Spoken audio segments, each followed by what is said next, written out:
Olá, muito boa tarde para você. A gente não poderia abrir a edição de hoje com outro assunto, senão a reeleição da presidente Dilma Rousseff. Com 51,64% dos votos, ela venceu a corrida eleitoral e nas ruas a vitória dela repercutiu hoje. Vamos ver. Seja nas rodas de amigos ou no banco da praça, o bate-papo é um só. O assunto de hoje é política, né? O assunto de hoje é PT.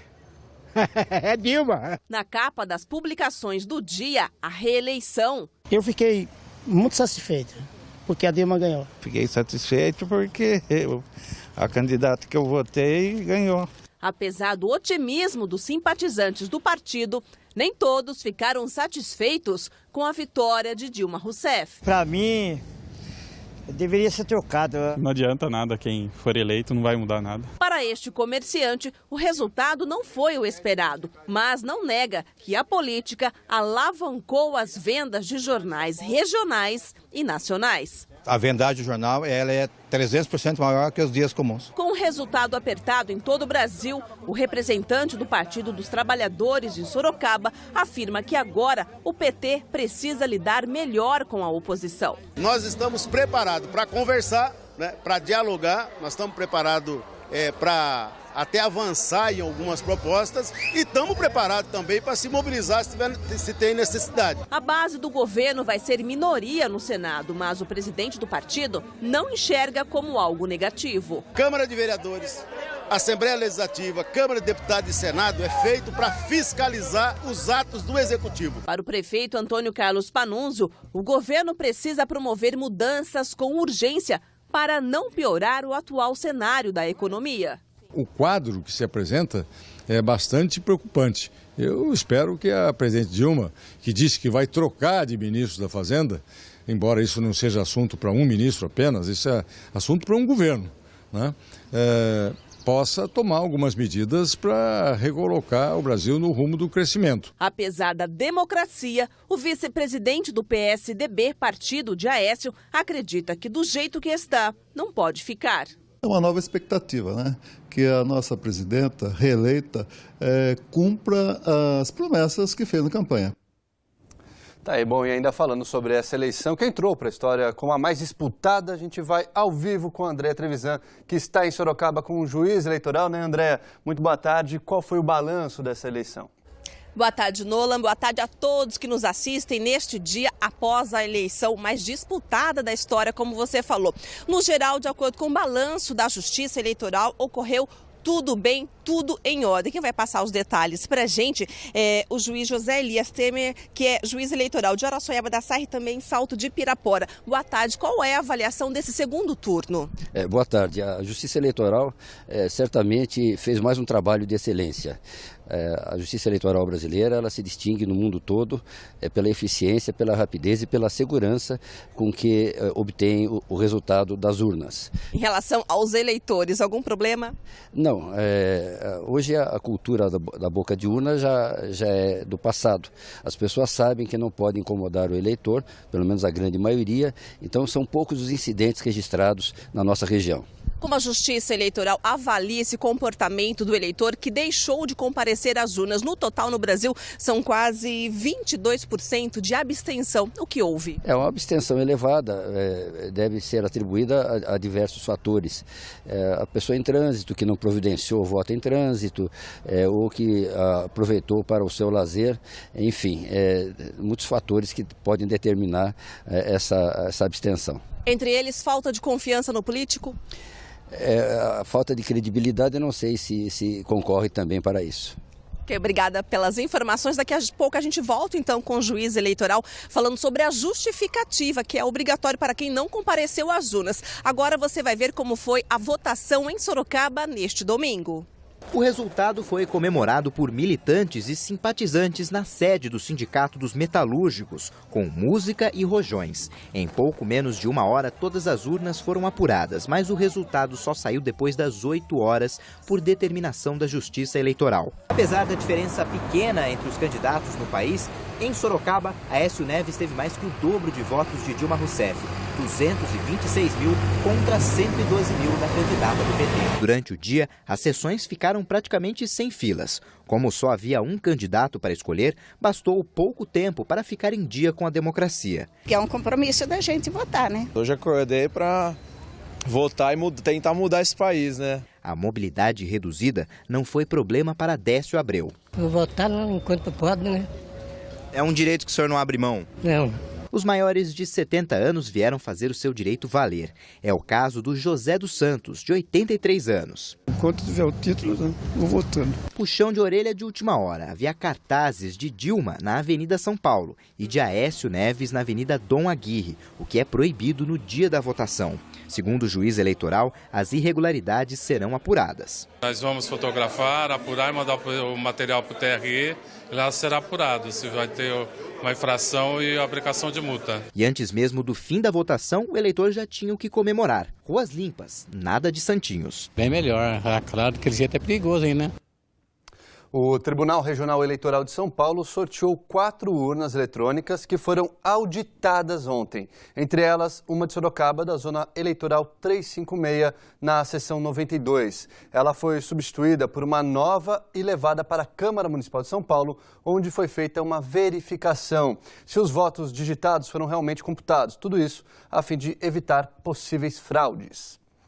Olha, o vereador Francisco França, do PT em Sorocaba, e ex-candidato a deputado estadual, foi multado pelo TRE por propaganda irregular durante as eleições. França recebeu uma pena de R$2.000. Nós entramos em contato com a assessoria do vereador, mas não tivemos respostas. Ele está em uma lista de 41 nomes divulgados pelo Tribunal Regional Eleitoral. Fazem parte da lista ainda o governador eleito, reeleito, Geraldo Alckmin, e o senador eleito, José Serra. O secretário de Saúde de Itapetininga, Felipe Galvão, deixou o cargo na tarde da última sexta-feira. Segundo a prefeitura, ele pediu exoneração por motivos particulares. Um novo nome ainda não foi escolhido e o secretário de Negócios Jurídicos da cidade, Eliel Ramos Filho, ocupa o cargo provisoriamente. A gente volta a falar das eleições. André Trevisan está ao vivo com a gente. André, quem não votou precisa justificar, né? Como que o eleitor pode fazer isso? Isso, Nola. A justificativa é obrigatório. O eleitor tem até 60 dias após a eleição, ou seja, é diferente justificar para o primeiro e para o segundo turno. Eu volto a falar ao vivo com o juiz eleitoral de Araçoiaba da Serra e Salto de Pirapora, José Elias Temer.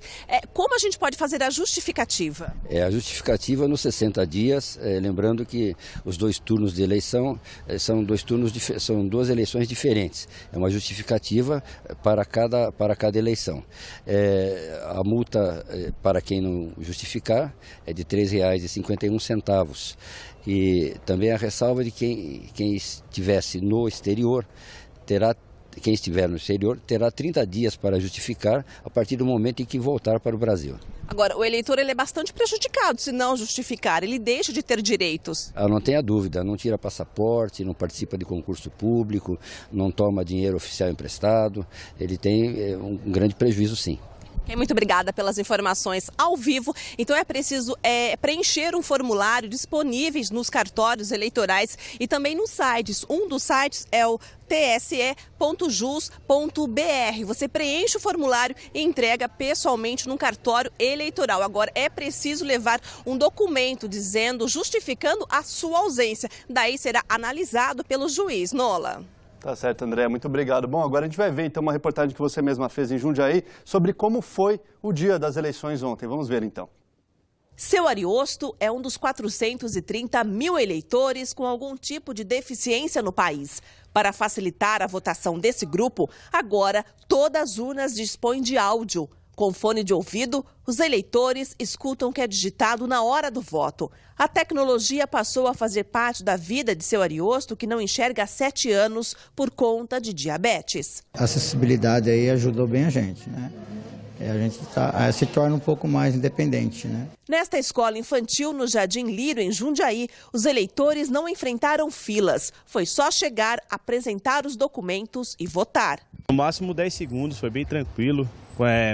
o menor número de candidatos, fica mais tranquilo, né? Tá muito rápido, tá tranquilo. Muito rápida, excelente. A confirmação dos eleitores foi feita pelo sistema de biometria.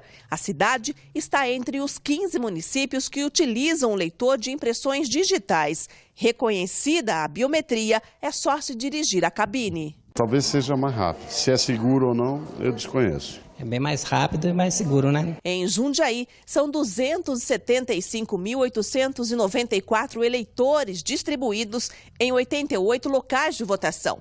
Diferentemente do primeiro turno, as ruas próximas às sessões ficaram livres de panfletos dos candidatos. Não tinha sujeira, não. Hoje não tem nada, tá limpinha. Tá tudo limpo hoje. A outra vez não tava sujo. E em Itu, teve até eleitores que, pela lei, nem precisavam ir às urnas, mas fizeram questão do voto. Entra e sai contínuo neste centro educacional em Itu, mas a votação foi tranquila. Mesmo nas salas onde formou pequena fila, não houve demora para ser atendido. Menos tempo ainda, o eleitor ficou diante da urna. Foi tranquilo, foi rápido, sem problemas. Foi muito rápido, eu entrei, votei e saí. Tá bem tranquilo, tem menos pessoas do que teve no primeiro turno. Rapidíssima, maravilha. A escolha do presidente não levou mais que poucos segundos, o que permitiu que mesários e presidentes ficassem ociosos por um longo período. Itu tem 323 sessões e 121.435 eleitores entre 18 e 70 anos. Faixa etária obrigatória a comparecer diante das urnas. Por conta da idade avançada, seu Rubens e Dona Lígia estão fora desse grupo, mas consideram a votação o compromisso mais importante em ano eleitoral. Apesar da fragilidade comum a quem já passou dos 80, eles votaram logo pela manhã. Eu acho que é um direito de escolha ainda, né? Então, eu optei por votar. Eu acho que é um dever de todo cidadão, enquanto tiver saúde e condições de votar, deve votar. Quem fez como casal e compareceu a um dos locais de votação não encontrou problemas e nem sujeira pelo chão. Desta vez, não foram jogados panfletos dos concorrentes à presidência. Não vi nenhuma sujeira no local, nenhuma não. Dessa vez eu acho que está bem mais limpo do que do primeiro turno. Realmente foi bem mais limpo mesmo. E olha, apesar da reeleição, o desempenho de Dilma Rousseff em nossa região não foi favorável à presidente não. Veja. Em Sorocaba, dos mais de 338 mil votos válidos, Dilma teve 33,29% dos votos. Já em Itapetininga, foram aproximadamente 80 mil votos válidos. A candidata teve 24,77% dos votos. Dos mais de 215 mil votos válidos, em Jundiaí, Dilma teve 28,97% dos votos. E em Itu, a presidente reeleita teve 25,70% dos votos computados de 120 mil eleitores. Em toda a nossa região, 15 urnas precisaram ser substituídas. 8 delas apresentaram problemas na cidade de Jundiaí, 2 em Sorocaba, 2 em Cerquilho, 1 em Laranjal Paulista, e 1 em Itapetininga e 1 em Tietê. Outras 10 urnas apresentaram erros de data e hora nas cidades de Itu, Porto Feliz e Itapetininga. Neste caso, técnicos da Justiça Eleitoral consertaram os equipamentos e eles não precisaram ser trocados. Continuam foragidos os suspeitos de invadir e assaltar um condomínio residencial na zona norte de Sorocaba. Entre 7 e 10 assaltantes armados com fuzis teriam rendido o vigilante e invadido uma casa. 2 pessoas foram feitas reféns. De acordo com a polícia, os suspeitos teriam levado 20 mil reais em dinheiro, 15 mil reais em joias e um veículo que foi localizado pela PM. 2 homens foram presos depois de furtar o veículo de uma concessionária que fica na Avenida São Paulo, em Sorocaba. Segundo a Polícia Militar, os suspeitos arrombaram a loja e levaram o carro. Eles foram detidos no Jardim Zulmira depois de uma abordagem da PM. A dupla foi levada ao CDP de Sorocaba. E durante o fim de semana, aproximadamente 50 pessoas fizeram um protesto contra a falta d'água em Itu. Os manifestantes bloquearam a SP-75 com pneus e pedaços de madeira. O protesto durou meia hora. A PM acompanhou a manifestação, ninguém foi preso. Bom, hora de falar do tempo, então. A segunda-feira deve continuar de sol em toda a região. Nós temos imagens de Sorocaba, que hoje registra a mínima de 17 e máxima de 30 graus. Confira como ficam as temperaturas em outras cidades.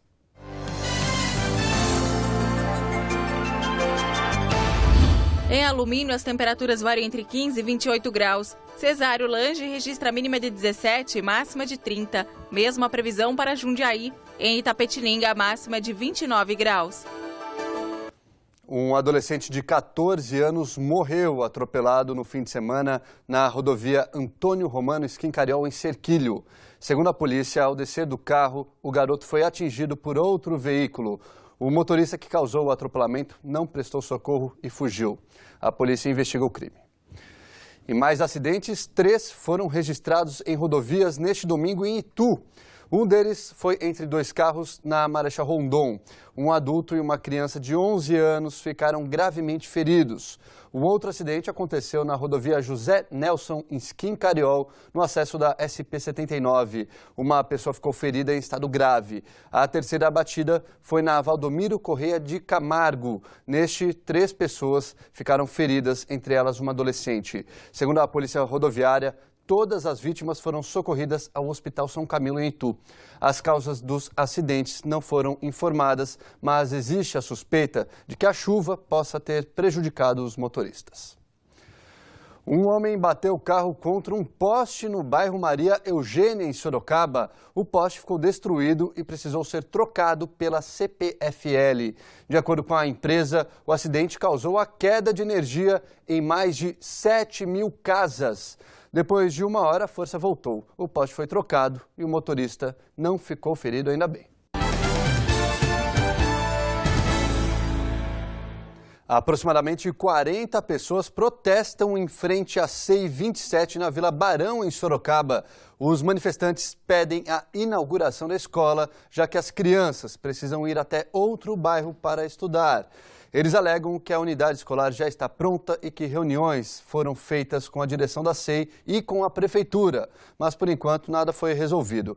Nós entramos em contato com o executivo, mas até agora também não tivemos respostas. A gente volta a falar sobre eleições. Em Sorocaba, um eleitor foi proibido de votar. Ele simplesmente tentou entrar na sessão eleitoral com um bichinho de estimação, que não é nada comum. Vamos ver. Em um segundo turno tranquilo, sem registro de ocorrências policiais ou crimes eleitorais em Sorocaba, teve até gente que levou cachorro para votação. Mas esse não foi o único animal. Nesse ponto de votação aconteceu algo inusitado. Um eleitor tentou entrar com uma cobra. Ele foi impedido por policiais militares e por mesários. O réptil ficou do lado de fora com uma amiga e aí ele pôde votar. Rafael ficou indignado com a proibição. Ele garante que ela é inofensiva. Eu sei o que eu posso fazer com ele, o que é bom, o que é ruim. O animal no pescoço de Rafael chamou a atenção de curiosos. E não foi voto secreto. O jovem pôs adesivo na cabeça da jiboia macho, chamada Isidoro. No primeiro turno, ele conseguiu votar, mesmo com a cobra na cintura, porque ninguém soube o que fazer no caso de entrar um animal exótico. E a pergunta que não pode faltar. Afinal, por que levá-la na votação? As pessoas votam em cobras. Por que eu não posso andar e votar com uma? O juiz explicou a proibição do réptil. Apesar de não existir uma legislação proibindo esse tipo de animal dentro de uma sessão eleitoral, pelos usos e costumes e pelo que ainda a sociedade está acostumada, não é permitido. Diferente, né? Votar com cobra. E o Manchetes Noticidade termina por aqui. Uma boa tarde especial à cidade de Mairinque, que hoje comemora 124 anos. Parabéns aí a toda a população.